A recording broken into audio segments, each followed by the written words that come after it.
The Book of Exodus. Chapter 1. Now these are the names of the sons of Israel, who came into Egypt. Every man and his household came with Jacob: Reuben, Simeon, Levi, and Judah, Issachar, Zebulun, and Benjamin, Dan and Naphtali, Gad and Asher. All the souls who came out of Jacob's body were 70 souls, and Joseph was in Egypt already. Joseph died, as did all his brothers, and all that generation. The children of Israel were fruitful, and increased abundantly, and multiplied, and grew exceedingly mighty, and the land was filled with them. Now there arose a new king over Egypt, who didn't know Joseph. He said to his people, Behold, the people of the children of Israel are more and mightier than we. Come, let us deal wisely with them, lest they multiply. And it happened that when any war breaks out, they also join themselves to our enemies, and fight against us, and escape out of the land.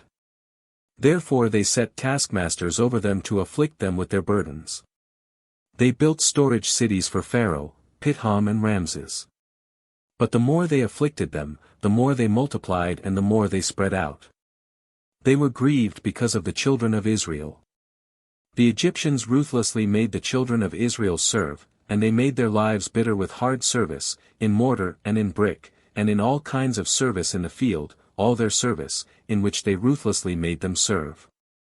The king of Egypt spoke to the Hebrew midwives, of whom the name of the one was Shiphrah, and the name of the other Puah, and he said, When you perform the duty of a midwife to the Hebrew women, and see them on the birth stool, if it is a son, then you shall kill him, but if it is a daughter, then she shall live.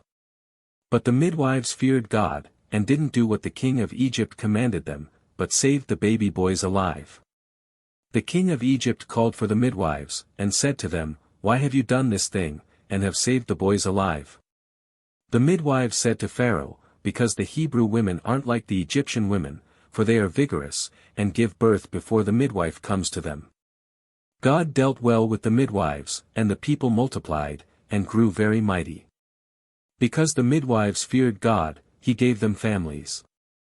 Pharaoh commanded all his people, saying, You shall cast every son who is born into the river, and every daughter you shall save alive.